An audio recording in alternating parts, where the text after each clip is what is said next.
Good morning, dear students.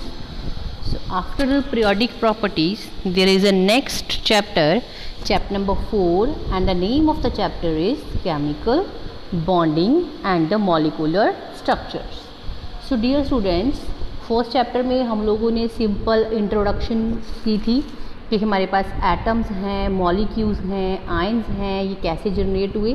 Second chapter में हम लोगों ने एटम्स की पोजीशंस के बारे में डिस्कस किया कि उसकी स्ट्रक्चरली उसको हम कैसे डिफाइन कर सकते हैं, तभी उस चैप्टर का नाम पड़ गया स्ट्रक्चर ऑफ एन एटम। ठीक है जी। थर्ड में हमारे पास था पीरियोडिक प्रॉपर्टीज़, दैट मीन्स कि जितने नंबर ऑफ एलिमेंट्स हमारे पास इन्वेंट हो गए उनको पीरियोडिक टेबल में कैसे असेंबल किया गया। अब हमारे पास ये 3 मेजर चैप्टर्स करने के बाद जो फोर्थ चैप्टर है that is the chemical bonding.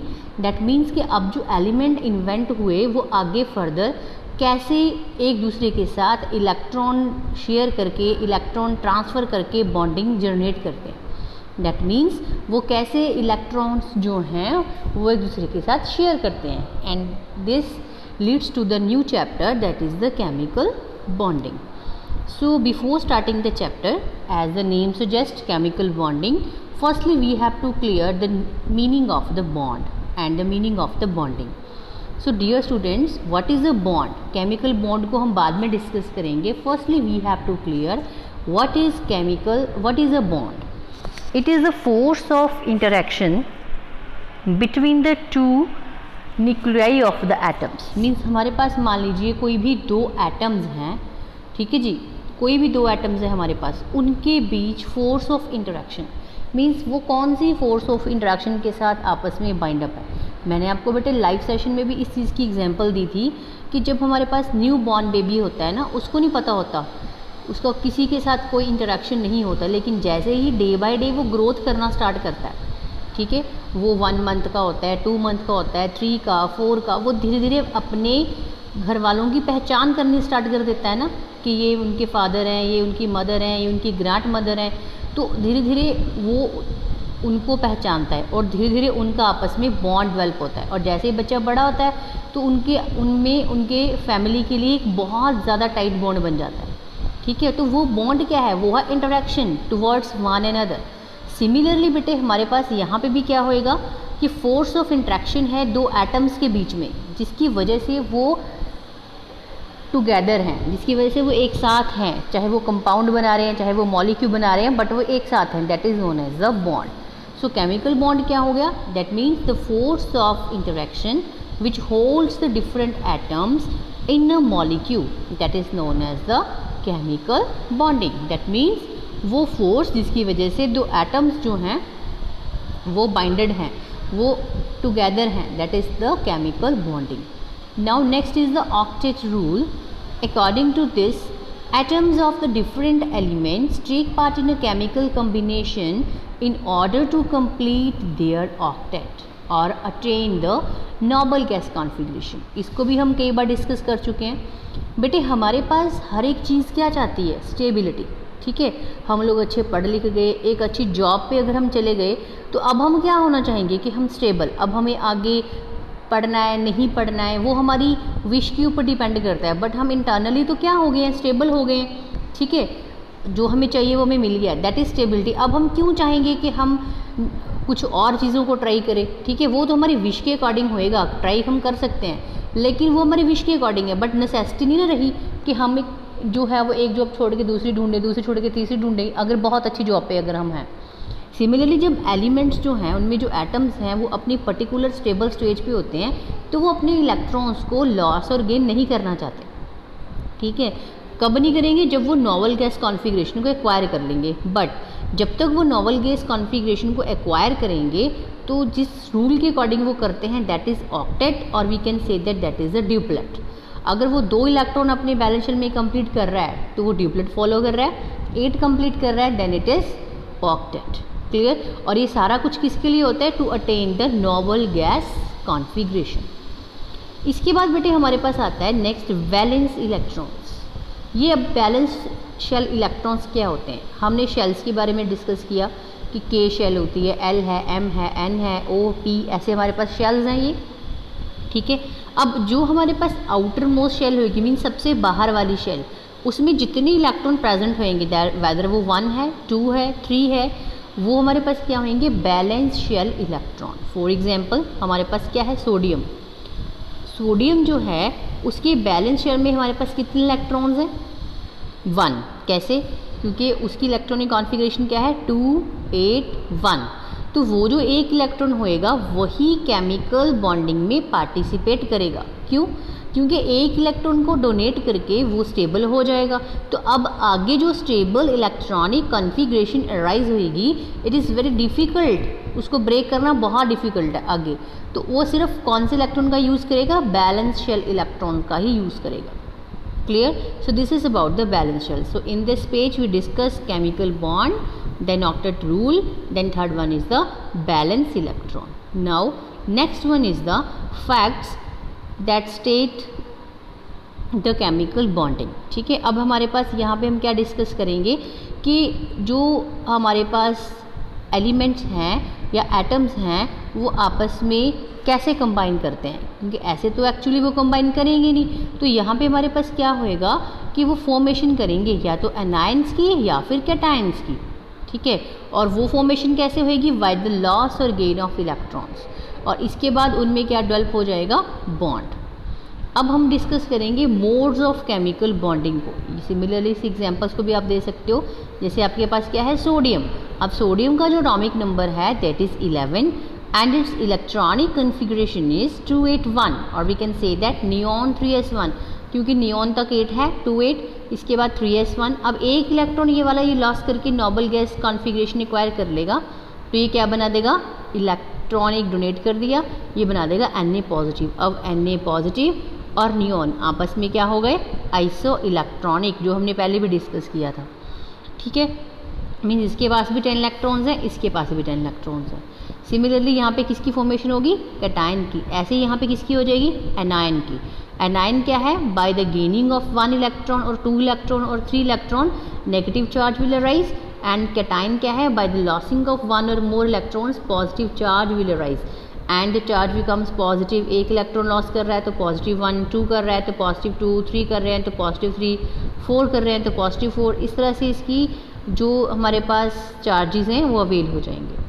Next हमारे पास है मोड्स ऑफ केमिकल कॉम्बिनेशंस। अब मोड्स ऑफ केमिकल कॉम्बिनेशंस में हमारे पास क्या आएगा, number 1, why the transfer of electrons, that means electrons को हम ट्रांसफ़र कर रहे हैं यहाँ पे।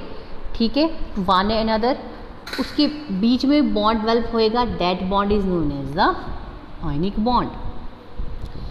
अब आयनिक बॉन्ड हमारे पास क्या है, इस चीज़ को ध्यान से देखो बेटे। सोडियम जो है यहाँ पे, सोडियम के पास उसके बैलेंस शेल में हमारे पास कितने इलेक्ट्रॉन्स हैं, सोडियम के पास 1 इलेक्ट्रॉन है बैलेंस शेल में। क्लोरीन के पास कितने इलेक्ट्रॉन है बैलेंस शेल में, क्लोरीन के पास हमारे पास हैं 7। इस सोडियम को क्या चाहिए, 1 इलेक्ट्रॉन चाहिए डोनेशन के लिए, क्लोरीन को क्या चाहिए, 1 इलेक्ट्रॉन चाहिए एक्सेप्ट करने के लिए। तो ये सोडियम क्या करेगा, इसको अपना 1 इलेक्ट्रॉन डोनेट कर देगा, और ये क्लोरीन क्या करेगा, 1 इलेक्ट्रॉन को एक्सेप्ट कर लेगा, जिसकी वजह से इस सोडियम के ऊपर चार्ज आ जाएगा Na पॉजिटिव, और इस Cl के ऊपर चार्ज आ जाएगा Cl नेगेटिव। तो पॉजिटिव और नेगेटिव चार्ज आयन की आपस में क्या हो जाएगी, इंटरेक्शन। उस इंटरेक्शन को हम क्या बोलते हैं, वो जो फोर्स ऑफ इंटरेक्शन यहाँ पे डेवलप होती है, that is known as the ionic bond, and the formation of NaCl takes place. This is with the help of electron transfer. Second mode हमारे पास है, second mode of chemical bonding is that by sharing of electrons. अब यहाँ पे क्या होएगा, the bond which is formed by the equal sharing of electrons between 1 or 2 atoms is called covalent bond।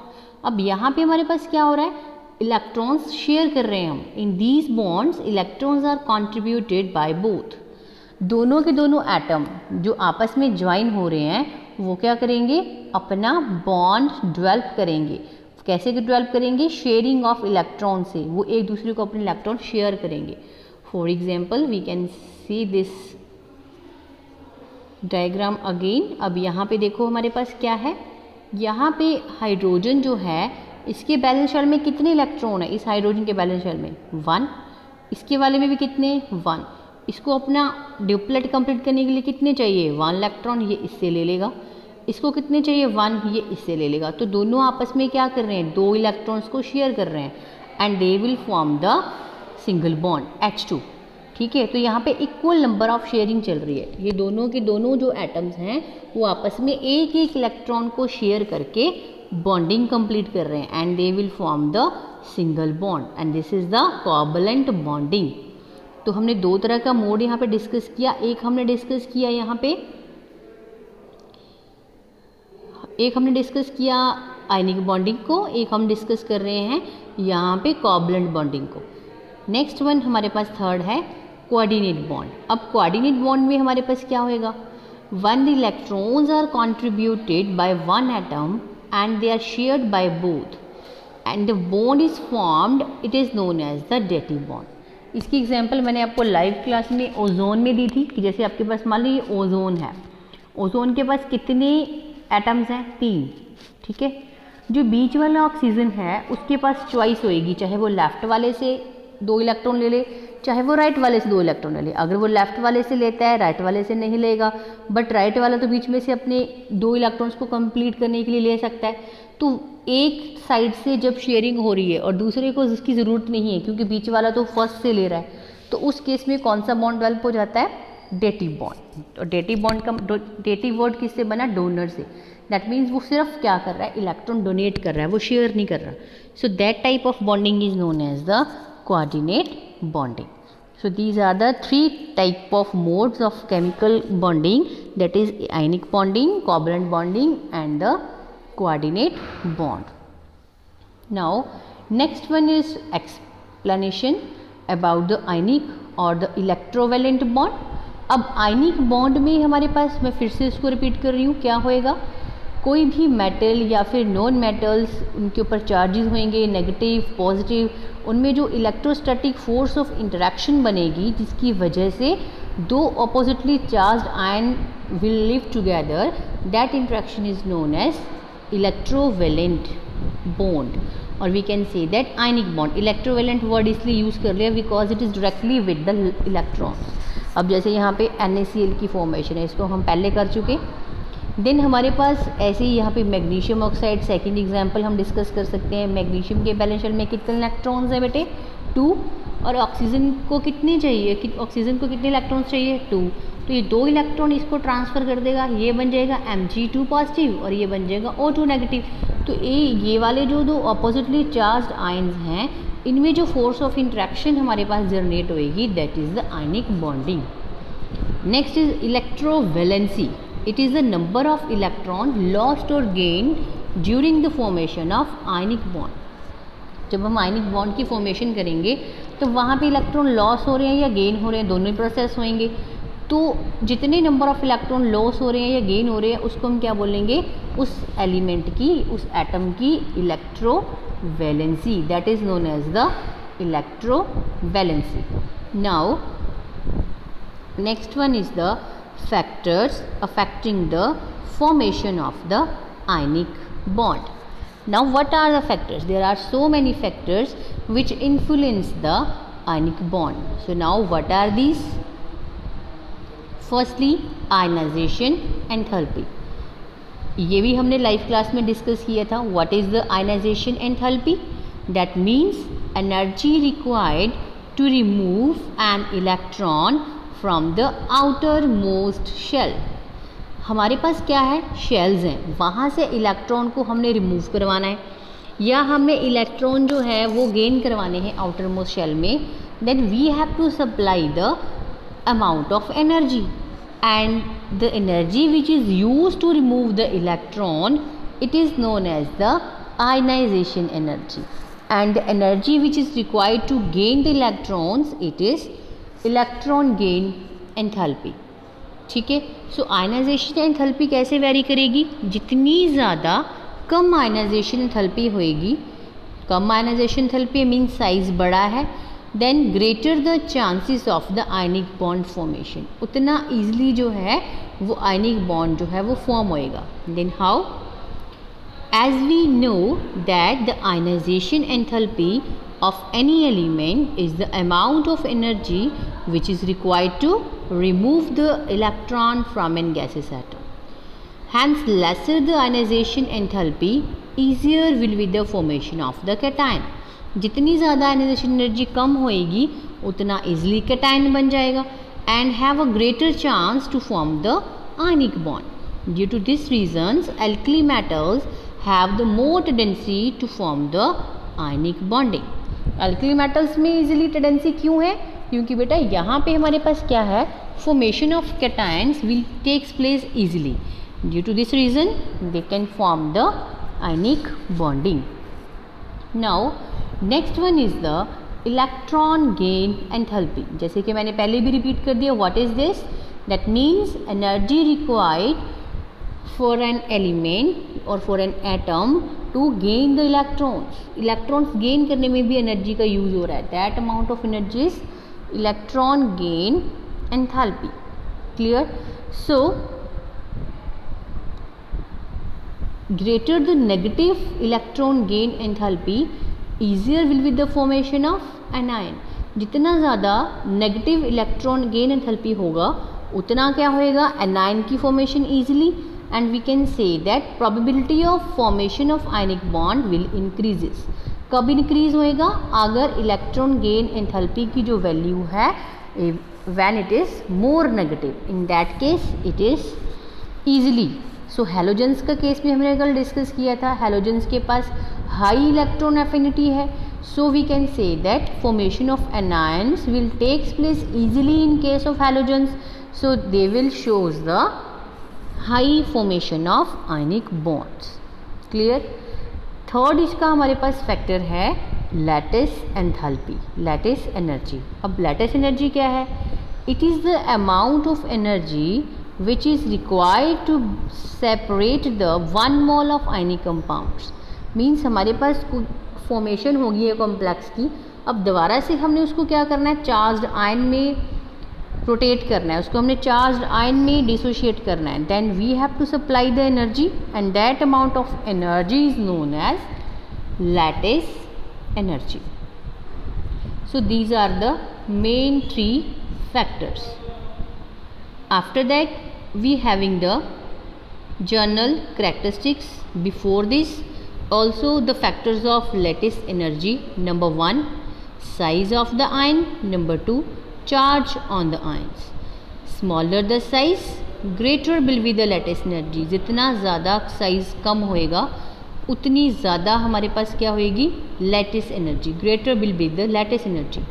Then next, charge. Greater the magnitude of the charge, greater the interionic interaction, and hence we can say that there is a higher lattice enthalpy. These are the 2 main factors of the lattice energy. Now next topic is about the general characteristics of the ionic compounds. General characteristics में हम क्या discuss करेंगे? Basic उनकी physical properties. First, ionic solids generally exist as crystalline solids.